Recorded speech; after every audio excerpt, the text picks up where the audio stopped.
Cindy here, Cynthia Jones, and I just wanted to say some things today and share with you with my heart about something that is very dear to my heart.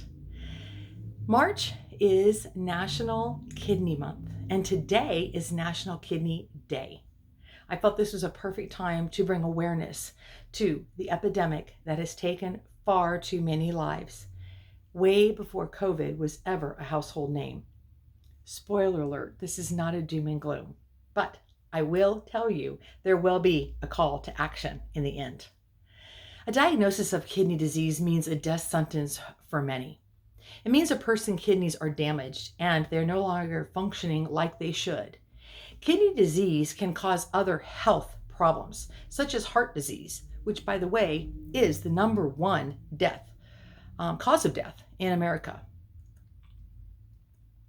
More than 661 Americans have kidney failure, and of that, 70% of those are on dialysis, and 30% have had a transplant.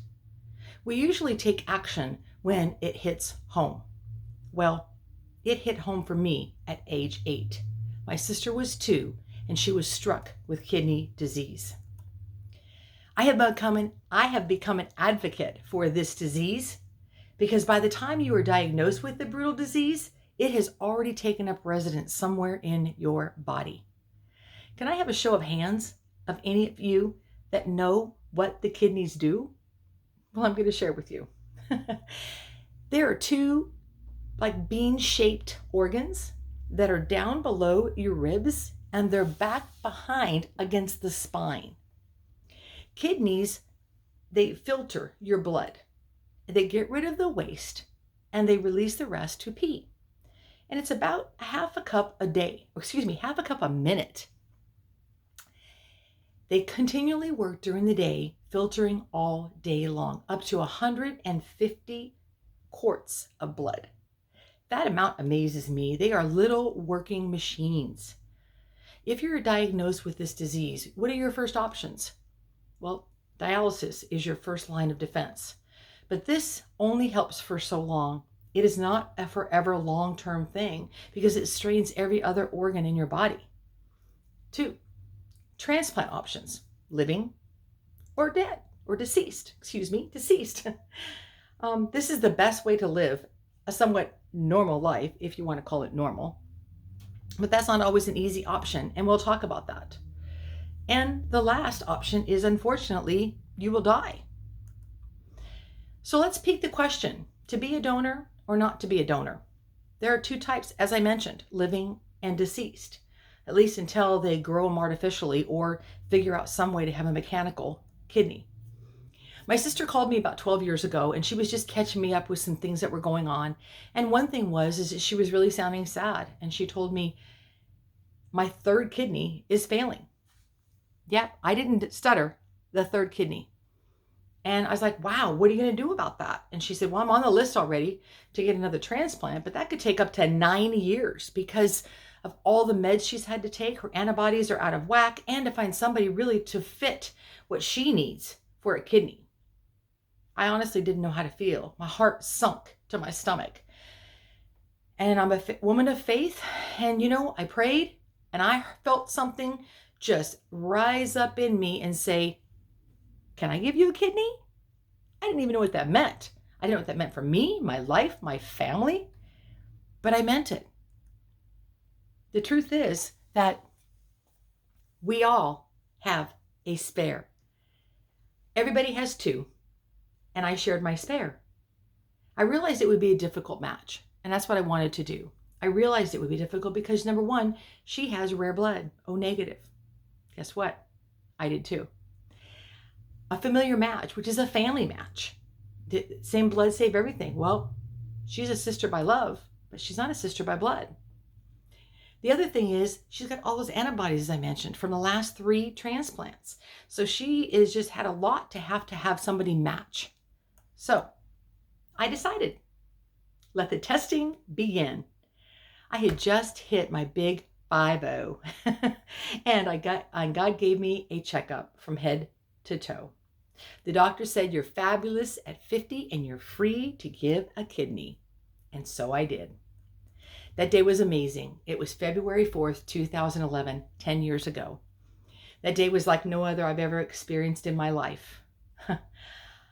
I was excited. I was nervous. And it was a bit apprehensive, and only because I had never had any major surgeries.